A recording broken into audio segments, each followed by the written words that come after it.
day thinking about me, but that didn't change the way I felt about each and every one of them, especially after seeing the message that had popped up on Jet's screen 17 days after Tyler and Agent Truman and my dad had just poof. Does someone want to explain what the hell just happened? I was surprised I'd even been able to force the words from my mouth at all, considering those messed up lungs of mine. I whipped around to face Jet, who was already leaning over my shoulder and punching frantically at the keyboard in front of me. He tried his best to boot the computer back up, but I could already tell there was no point. Everything we'd been looking at a moment earlier was just gone.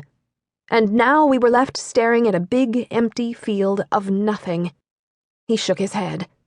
"Someone shut us down," he muttered, but he wasn't talking to me now. His comment was directed at Simon. He lifted the computer from my lap and dropped it onto his own as he hunched over it, his fingers gliding in a way that made it look effortless while he got lost in a series of commands and functions I'd never understand. Jet handled a keyboard the way I handled a softball, like it was second nature. They knew we were in their system and they locked us out. He unconsciously rubbed his arm and I recognized the gesture. It was Jet's tic whenever he mentioned the no-suchers, as he called the NSA. Even though they hadn't directly been responsible for branding him back in the day, when the government had begun covertly hunting for the returned, and even though he'd healed from the firefly image they'd scalded into his skin, the way we all healed from our injuries, his hand instinctively stroked the spot. They, I repeated. Of course it was them. We'd intercepted one of their classified emails right before that cryptic message had popped up, and somehow they'd caught on to us. That dying sensation was back, rendering my lungs utterly ineffective, and even though I wanted to talk, the words were stuck so far down in my windpipe I practically had to cough them out. But he was right there, I sputtered. And even that came out sounding like someone had just punched me in the throat. I pointed at the deceased computer Jet was furiously trying to revive. Even though it had only been a single word, that message from my dad had flipped my entire world upside down. For a split second, I'd actually allowed myself to believe this 17-day nightmare had finally come to an end. Now, with Jet's computer struggling to come back to life, I had no idea if or when I'd ever see my dad again. "Kyra," Simon tried. "We're not even sure it was him. It might have been them all along." "Yeah, could have been a trap."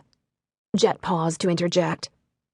I glanced down at the gibberish-looking commands that filled the screen and felt a flare of hope when I saw that he at least had the thing rebooting. I held my breath, hoping against hope that the pop-up message we'd seen right before the whole computer had shut down might somehow, yes, miraculously, I get that, still be there after Jet was done working his magic. But I knew better. It was gone for sure. "Shut up," I insisted to both of them. Then I sighed because I knew they'd never help me if I didn't at least try to be nicer about it. I hadn't been all that nice to Simon since he and I had had to leave Devil's Hole all by ourselves without either Tyler or my dad. I'd avoided him whenever possible, even though I wasn't sure if it was because I was ashamed of what I'd done by poisoning Tyler with my blood, or because I was mad Simon hadn't warned me in time to stop it all from happening in the first place.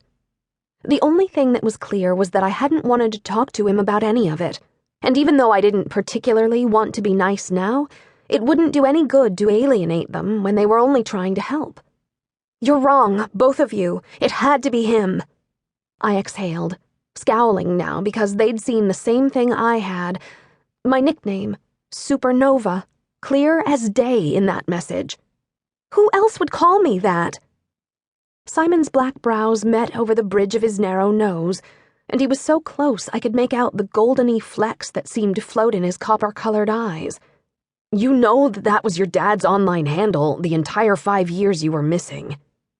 It wasn't a question, and he wasn't wrong. Supernova 16. It had been plastered all over my dad's crazy internet message boards for years. Anyone who wanted to could have sleuthed that mystery out on their own. He held my gaze, and for a minute I thought he was waiting for me to back down, to admit there was at